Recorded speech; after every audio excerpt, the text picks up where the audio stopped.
Good morning everyone. In the last lecture we have studied about the thermal decomposition reaction. Now in this lecture we are going to start with the electrolytic जो कि second type है किसका decomposition reaction का। Decomposition reaction हमने क्या पढ़ी थी, जहां पे डिकम्पोज एक रिएक्टेंट जो है डिकम्पोज होगा टू और मोर प्रोडक्ट्स में, है ना।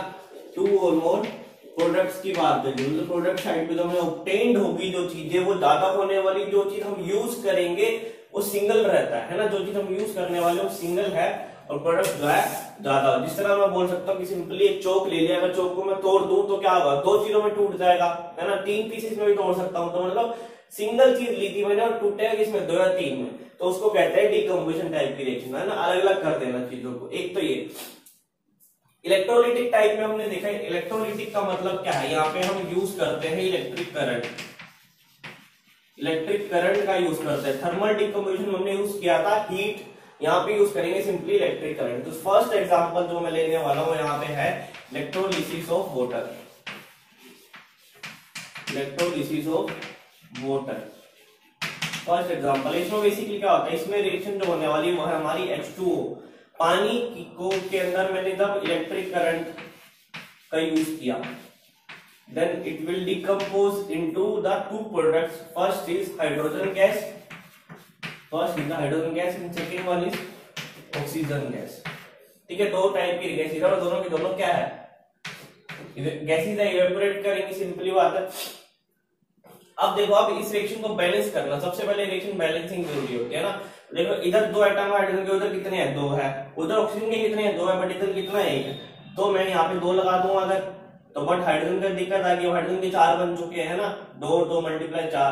यहाँ पे कितने हैं, दो है, तो यहाँ से दो से मल्टीप्लाई कर दिया। अब देख लो रिएक्शन पूरी बैलेंस है, ठीक है, एक टाइप पे। अब देखो, अब अगर मैं बात करूं आप लोगों से कि क्या, देखो एक चीज होती है, इसको क्या बोलते हैं हम, इसको हमने पढ़ा, इसको क्या बोलते हैं, स्टोक्योमेट्रिक क्या कोफिशिएंट, है ना। स्टोक्योमेट्रिक कोफिशिएंट्स बोला जाता है इनको, है ना। तो हमने इसकी बात की, ये क्या होता है, बेसिकली क्या बता रहा है कि इतना मोल जितना यूज हुआ ना, इसके 2 मोल यूज करे, अगर मैंने 2 मोल ऑफ H2 यूज हुआ तो बना कितना, हाइड्रोजन के कितने मोल बन रहे हैं यहाँ पे, है ना। जितना कोफिशिएंट होता है उतने मोल यहाँ पे लिख दो। यहाँ पे कितना कोफिशिएंट है, इसका आगे कितना लगा हुआ, 1 है, कुछ नहीं है, मतलब 1 है, तो इसका 1 मोल ऑक्सीजन बनेगा। मतलब क्या है ना, कि 2 मोल पानी यूज किया तो 2 मोल हाइड्रोजन गैस बनी और 1 मोल ऑक्सीजन गैस बनी। अगर मैं बोलूं कि 2 क्वांटिटी है, 2 वॉल्यूम यूज की, है ना, वॉल्यूम कितनी भी हो सकती है। अगर 2 वॉल्यूम यूज करी इसकी, तो इसकी वॉल्यूम कितनी बन रही है, 2 वॉल्यूम, और इसकी वॉल्यूम कितनी बन रही है, ऑक्सीजन की 1 वॉल्यूम। मतलब कहने की बात क्या है, मैं ये समझाना चाह रहा हूँ कि बेसिकली यहाँ पे क्या है कि हाफ जो है वॉल्यूम बनने वाली है ऑक्सीजन की कंपैरेटिवली हाइड्रोजन की बात करूं, है ना, इससे आधी बनेगी, है ना। बात करने की इसकी वॉल्यूम क्या है, वो हाफ है, देख सकते हो, इसकी 2 वॉल्यूम है तो इसकी 1 वॉल्यूम बन रही है, इसका 2 मोल है तो इसका 1 मोल है, इसकी वॉल्यूम जो है ऑक्सीजन की आधी है। तो देखो इलेक्ट्रोलिसिस किस तरह से होती है, जो सेटअप बना है, इस सेटअप को बोला जाता है वोल्टामीटर। इस सेटअप को नाम देते हैं हम वोल्टामीटर, ठीक है। एक बात सही, ये सेटअप बना के साथ जनरली घर पे बना सकते हैं। ये देखो, ये जो रोड्स लिया मैंने, ये रोड है जनरली कार्बन रोड। कार्बन में भी जनरली ये रोड्स यूज होती है ग्रेफाइट की, है ना। ग्रेफाइट कहां से मिल सकता है आपको, जो आपके घर में पुराने सेल्स पड़े होंगे, है ना, पुराने जो खराब हो चुके सेल्स है, नए सेल किसी से भी ले सकते हो। उसमें जो रोड होती है उसको तोड़ दोगे ना, बिल्कुल सेल को बिल्कुल तोड़ दोगे, उसमें जो एक ब्लैक कलर की रोड निकलेगी, इतनी बड़ी रोड निकलती ब्लैक कलर की, वो उसको बोलते हैं वो कार्बन रोड या ग्रेफाइट रोड होती है वो।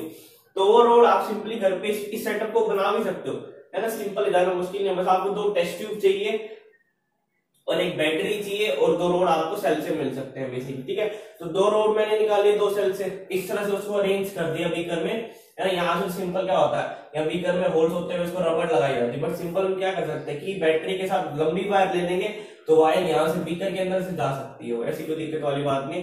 बट इसको ग्रेफाइट रोड्स को हमने यहाँ स्टैंड कर दिया। एक बात तो ये, अब क्या करना होगा, देखो 2 टेस्ट ट्यूब ली, 2 टेस्ट ट्यूब को उल्टी करके क्या कर, पहले तो यहाँ पानी भर दिया, 2 टेस्ट ट्यूब को उल्टी करके डालोगे एक बार बीच में, इधर से भी इधर से भी। उसके बाद क्या किया, लेवल धीरे धीरे राइज होने लगेगा पानी का यहाँ पे, और इक्वल लेवल रहेगा दोनों में डेफिनेटली। अगर आप इक्वल इनके लेंथ पे रखोगे, यहाँ पे इक्वल रखा है तो लेवल भी इनका यहाँ पे इक्वल ही रहेगा, डेफिनेटली बात है, लेवल इक्वल रहेगा शुरू में।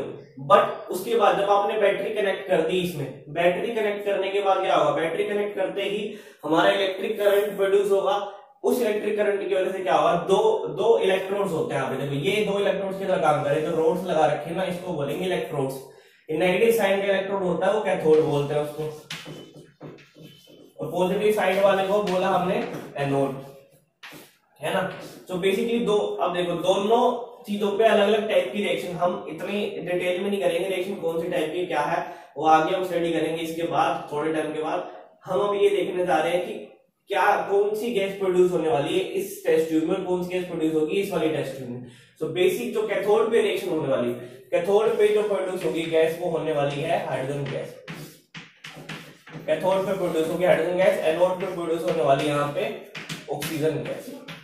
एक बात तो ठीक है, बट पता कैसे चला एक्चुअली में ये गैस प्रोड्यूस हुई है, दो मेथड है उसको जानने के, है ना। दो मेथड ध्यान से देखना कौन कौन से। फर्स्ट मेथड हमने देखा, देखो स्टार्टिंग में लेवल था बिल्कुल सेम, बिल्कुल डिटो लेवल था इनका एक, बट बाद में क्या होता है, यहाँ पे टेस्ट ट्यूब बना लो,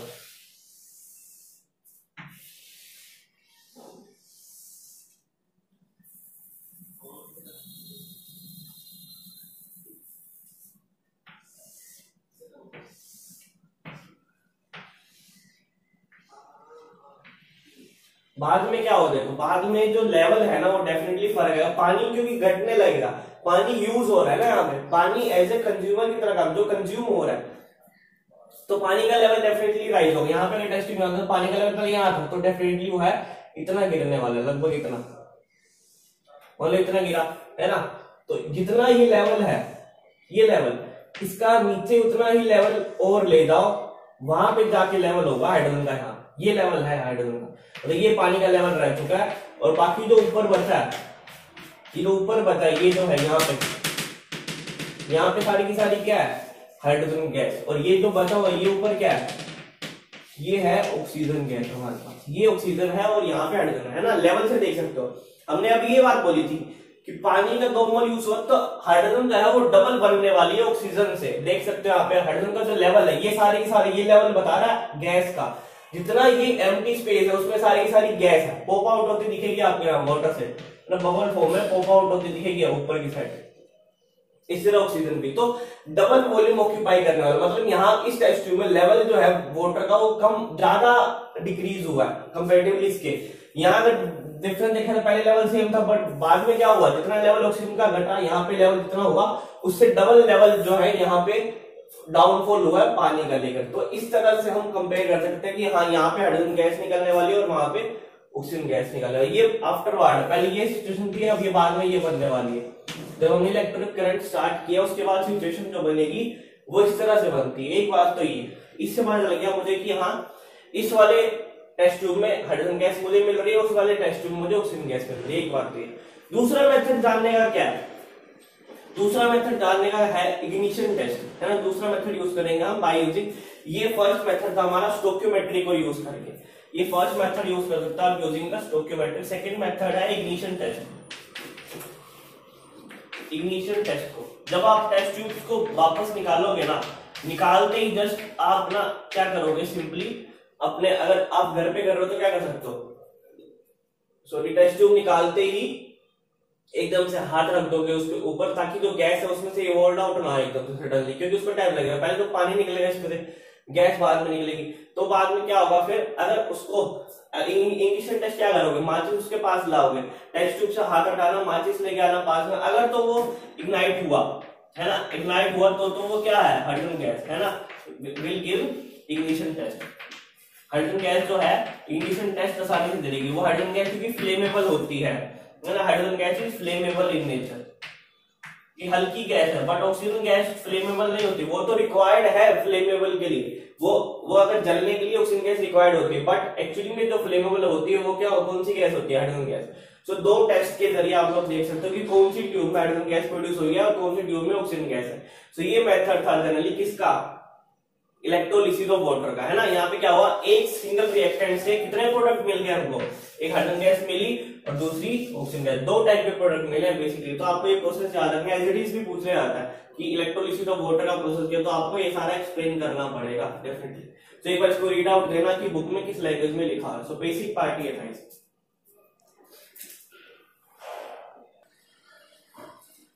नाउ इसके और क्या एग्जांपल हो सकते हैं, बेसिक अगर मैं बात करूं, जैसे और एग्जांपल हो सकते हैं NaCl, अगर मैं मोल्टन स्टेट में ले लूं, मोल्टन स्टेट मतलब पिघला के बिल्कुल, है ना, NaCl को मोल्टन स्टेट में लूंगा तो भी इलेक्ट्रिक करंट अगर पास करूंगा तो ये मेथड यूज होता है सोडियम मेटल को निकालने के लिए, सोडियम मेटल और साथ में क्लोरीन गैस भी निकलती है इसमें, है ना, क्लोरीन गैस। ये तो इसको बैलेंस करेंगे तो क्या आएगा, यहाँ पे 2 आ गया और यहाँ पे भी इस तरह से रिएक्शन बैलेंस हो चुकी है। तो यहाँ पे देखो यहाँ थोड़ा सा फर्क होगा, जब NaCl हो गए ना मोल्टन स्टेट में, आप यहाँ जब क्लोरीन गैस तो ऊपर मिलेगा, सोडियम का है वो इलेक्ट्रोड्स पे मिलता है ना, एक बात तो ये। अब अगर मैं बात करूं, देखो और भी एग्जांपल क्या हो सकता है, और एग्जांपल है इसका Al2O3। Al2O3 को हम क्या बोलते हैं, एल्यूमिना या एल्यूमिनियम ऑक्साइड, दो नाम है इसके, एल्यूमिना या एल्यूमिनियम ऑक्साइड। तो इसका तो जब आप इलेक्ट्रिक करंट पास करोगे, ये भी एग्जांपल है किसका, इलेक्ट्रोलिटिक डिकम्पोजिशन रिएक्शन का, है ना। इसमें क्या बनेगा, इसमें एल्यूमिनियम बनेगा सॉलिड फॉर्म में सॉरी, और साथ में ऑक्सीजन गैस इवॉल्व आउट होगी, है ना। इसको बैलेंस कर लो, क्या बनेगा, यहाँ पे 3 लगा दो, यहाँ पे 2 आ गया, यहाँ पे 4 आ गया, रिएक्शन बैलेंस हो चुकी है। सो ये दो और एग्जांपल है किसके हमारे पास, इलेक्ट्रोलिटिक डिकम्पोजिशन रिएक्शन के। सीधा आपको ये देख के पूछ लिया कि ये जो एग्जांपल है NaCl से ये चीज बन रही है, किसका एग्जांपल होगा, साफ देख बता सकते हो कि अच्छा इलेक्ट्रिक करंट लिखा हुआ है तो मतलब इलेक्ट्रोलिटिक का होने वाला है। डिकम्पोजिशन कैसे बता सकते हो कि एक रिएक्टेंट से 2 बने हैं, यूं ना कि यहाँ पे 2 मोल दे रखे हैं, अरे रिएक्टेंट तो एक ही है ना, मोल उसके 2 ले लिए, है ना, दो पीस ले लिए उसके। ऐसा नहीं है कि रिएक्टेंट जो है अलग अलग टाइप के, टाइप एक होना चाहिए, मोल्स या मॉलिक्यूल्स कितने मर्जी हो सकते हैं उससे फर्क नहीं पड़ता, टाइप एक होना चाहिए, मेन बात ये है।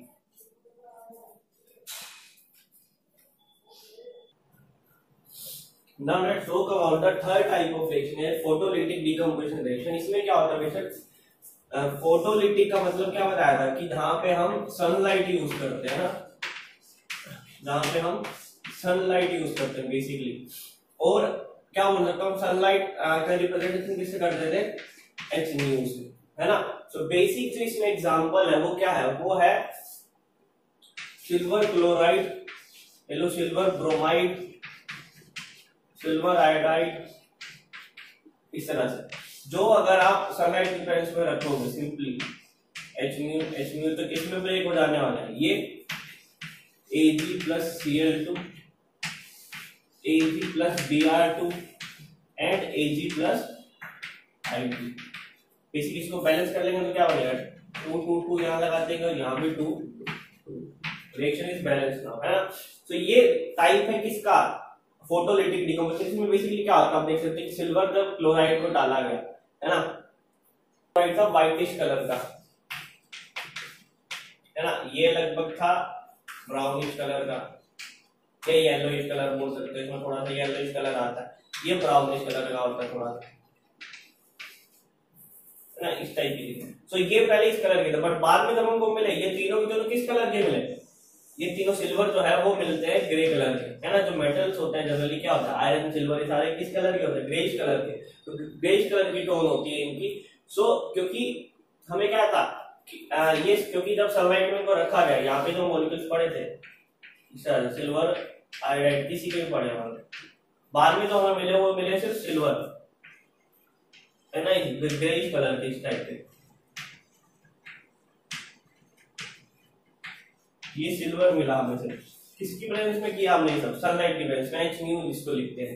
तो ये एग्जांपल है किसका, फोटोलिटिक डिकम्पोजिशन का। इसमें एक और बात कहते हैं, इसी वजह से क्या होता है, जितने भी क्लोराइड्स या आयोडाइड्स है ना, आपके विश्वविद्यालय में विजिट करना, वहां भी ऐसा ही होगा, इनको कभी भी व्हाइट कलर की या मतलब कांच की शीशों में ऐसे न खाते, इनके यहाँ पे ब्लैक कोटिंग होती है, इनकी शीशी जो होती है ना, ये किसी कलर की कोटिंग होती है, जनरली ब्लैक कोटिंग होती है इनकी शीशों पे, ब्लैक कलर की शीशों की बिल्कुल, ताकि क्या होगा, ताकि इनकी डिकम्पोजिशन ना हो पाए। तो क्वेश्चन इस तरह भी आ सकता है कि वाई सिल्वर क्लोराइड और why silver bromide are kept in black coated bottles और कलर्ड कोटेड बोटल्स। उसका रीजन क्या लिखोगे, क्योंकि इन प्रेजेंस ऑफ, अगर हमको ऐसे ना रखे तो in presence of sunlight they will decompose into the silver and जो भी इनकी गैसेज होगी, क्लोराइड है तो Cl2 में, ब्रोमाइड है तो Br2 में, I है तो I2 में, इस तरह से डिकम्पोज हो जाएगा। इसलिए इनको रखा था, किसमें कैप्ट करके रखा था, ब्लैक कलर की कोटेड वाली बोटल्स में। एक बात तो ये। अब और भी एग्जांपल है ट्रेस के बेसिक क्या और भी डिकम्पोजिशन रिएक्शन है, कैसे, अगर मैं बोलूं decomposition reaction of hydrogen peroxide, उसमें क्या होगा, H2O2 को बोलते हैं हाइड्रोजन पेरोक्साइड। तो उसमें क्या बनने वाला है, वाटर और O2 है ना, बेसिकली ये बात। और क्या पॉसिबल इसमें, HI, हाइड्रोजन आयोडाइड को भी कह सकते हैं। इसमें क्या बनने वाली है, H2 और साथ में I। तो इसको बैलेंस कर देंगे, ये 2 ऊपर वाली बैलेंस कर लो, यहाँ पे 3 है, यहाँ पे 2 लगा दोगे,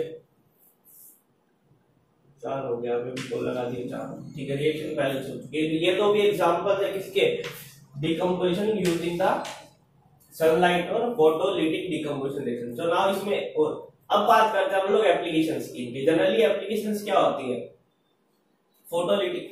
तो सबसे अच्छा एग्जांपल जो हमारे पास है ना, वो है डाइजेशन ऑफ फूड।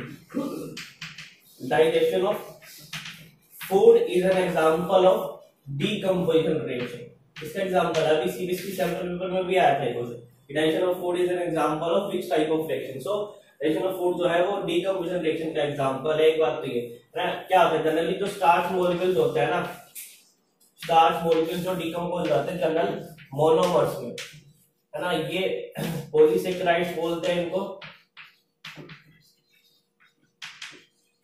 और ये मोनोसेकेराइड्स बनते हैं, और साथ में एनर्जी की फॉर्म निकलती है। तो इसलिए क्या हो गया, starch in example of decomposition reaction. एक बात तो ये, अब आप लोग बोलोगे कि यहाँ भी तो एक ही टाइप का वो बन रहा है ग्लूकोज, है ना, बट ऐसा नहीं है, यहाँ पे डिफरेंट है, 2 टाइप के ग्लूकोज होते हैं, एक अल्फा बोलते हैं, बीटा बोलते हैं। जनरली इतना डीप में नहीं जाएंगे, बट इतना है कि ये डिफरेंट टाइप के प्रोडक्ट्स बन रहे हैं यहाँ पे, इससे डिफरेंट स्ट्रक्चर्स हो सकते हैं, बेसिक बात है। इसलिए इसको बुलाते हैं डाइजेशन ऑफ फूड हो रहा है, एक प्रोडक्ट, एक रिएक्टेंट से 2 प्रोडक्ट्स बन रहे हैं डिफरेंट तरीके के। एक बात तो ये। अब अगर मैं बात करूँ, देखो किस टाइप की रिएक्शन होती है जनरली, डिकम्पोजिशन रिएक्शन है वो किस टाइप की रिएक्शन, आप लोग बोलोगे क्या है, एंडोथर्मिक है या एक्सोथर्मिक है।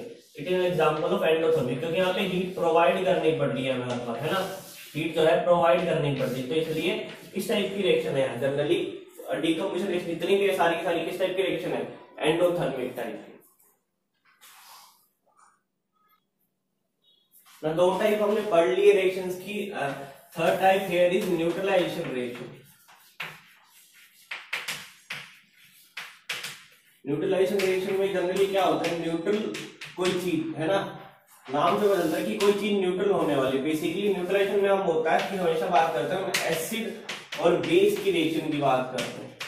एसिड और बेस ये एक फिक्स टाइप की रिएक्शन है, यूनिवर्सल रिएक्शन जिसे बोलते हैं। जब भी कोई एसिड और बेस रिएक्ट करेगा तो हमेशा एक सोल्ट की फॉर्मेशन होती है यहाँ पे, और साथ में वाटर इजेक्ट आउट होता है, साथ में वाटर निकलता है। ये बेसिक यूनिवर्सल रिएक्शन है, कोई भी हो, वीक एसिड हो स्ट्रॉन्ग एसिड हो फर्क नहीं पड़ता, वीक बेस हो स्ट्रॉन्ग बेस हो फर्क नहीं पड़ता, निकलेगा हमेशा एक सोल्ट और एक वाटर। जैसे एग्जांपल में अगर मैं NaOH और साथ में HCl का एसिड लिख देते हैं HCl, और ये एसिड है और ये बेस है NaOH, रिएक्ट करेंगे तो क्या बनने वाला है, ये रिएक्ट करते हैं तो क्या बनता है NaCl प्लस में H2O वाटर, है ना, Na यहाँ से आया, Cl ये और बचा क्या, एक H और एक OH, क्या बना लेंगे H2O वाटर, है ना। रिएक्शन बैलेंस हो चुकी है। और क्या एग्जांपल हो सकता है, और एग्जांपल है HCl प्लस में NH4OH बना लिया, मान लो ये भी एक क्या है, बेस है, क्योंकि OH नेगेटिव दे सकता है, ये एसिड है क्योंकि H पॉजिटिव रिलीज कर सकता है ना। एसिड और बेस बनाओगे तो H2O निकाल दो। सबसे पहले देखो बात क्या है, H2O निकाला, H2O निकालेगा मतलब H2O किससे बनना है, एक OH ही आएगा और एक H ही आएगा, निकल गया हमारा H2, और जो बचा उसको जोड़ दो, बाकी जो बचने वाला उसको जोड़ दो, क्या बचा NH4 और Cl, क्या बन जाएगा NH4Cl, अमोनियम क्लोराइड नाम है इसका, है ना, अमोनियम क्लोराइड नाम है NH4Cl। तो ये भी एक टाइप की क्या होगी, एसिड बेस रिएक्शन या न्यूट्रलाइजेशन रिएक्शन। और क्या हो सकता है एग्जांपल, और जैसे मतलब H2SO4 is an acid, H2SO4 का NaOH ले लिया, मालूम है। सबसे पहली चीज क्या बनानी है, पानी निकाल देना है, एक OH यहां से उठाओ, एक H यहां से उठाओ, क्या बनेगा H2O बन गया। उसके बाद बचा क्या, उसके बाद बचा NaSO4, Na2SO4 बने। जनरली बैलेंस ही बैलेंस करनी होती है, इसकी SO4 पे 2 नेगेटिव चार्ज रहता है और Na पे 1 पॉजिटिव रहता है। तो न्यूट्रलाइज करने के लिए दोनों को क्या करना पड़ेगा, यहाँ पे 2 पॉजिटिव मुझे बनाना पड़ेगा, इसलिए मैंने 2 एटम यहाँ पे लिए Na। ठीक है, अब रिएक्शन बैलेंस है, देखो यहाँ पे 2 लगाना पड़ेगा, है ना। सोडियम तो हो गया, अब यहाँ कितने हैं 4, ये रिएक्शन बैलेंस हो चुकी है। ठीक है, वो सोल्ट फॉर्मेशन बना। अब और क्या कर सकते हैं हम लोग, H2SO4 या हमने ले लिया मान लो HCl के साथ ही हमने ले लिया कोई और बेस CaOH ट्वाइस ले लिया मान लो CaOH ट्वाइस। इसमें क्या बनने वाला है, इसमें बनेगा CaCl2 प्लस में H2O है ना। पानी तो निकालना है, H2O हमने निकाल दिया, बचा क्या, एक Ca एटम बचा, एक Cl एटम बचा, उन दोनों को आपस में जोड़ दो, क्या बनेगा CaCl2। वैलेंसी पूरी करनी पड़ेगी इसकी। Ca पे चार्ज होगा 2 पॉजिटिव सॉरी और Cl पे चार्ज है 1 नेगेटिव। तो इसको 2 नेगेटिव बनाना पड़ेगा बैलेंस करने के लिए, तो इसलिए यहाँ पे 2 लगाना पड़ा हमें, नहीं आप लोगों ने 9th क्लास में वैलेंसी पूरी करना पड़ा होगा डेफिनेटली। सो ये सारे जनरल एग्जांपल है किसके, न्यूट्रलाइजेशन टाइप रिएक्शन के, जहाँ पे एसिड और बेस मिलके क्या बनाते हैं, एक सोल्ट फॉर्मेशन करते हैं और साथ में वाटर निकलता है, यूनिवर्सल रिएक्शन है। और क्या एग्जांपल, मान लो एसिडिक एसिड मैंने डाल दिया, एसिडिक एसिड बोलते हैं CH3COH ये, और साथ में डाल दिया मैंने बेस को ये NaOH ये। इसमें क्या बनने वाला है, इसमें बनेगा H2O तो निकाल दो साथ में, H2O तो निकालना मतलब OH और H ये निकाल दिया, बचा क्या, ये वाला पार्ट बचा और Na बचा, इन दोनों का आपस में जोड़ दो CH3COO ये बन गया। इसको बोलते हैं सोडियम सोल्ट ऑफ, इसको बोलेंगे sodium salt of acetic acid, इसका नाम है sodium salt of acetic acid है ना। सोडियम का सोल्ट बना इसलिए बोलते हैं इसको sodium salt of acetic acid, ये था एसिटिक एसिड। तो ये कुछ एग्जांपल्स थे न्यूट्रलाइजेशन टाइप रिएक्शन के। So this is all for today, thank you so much everyone.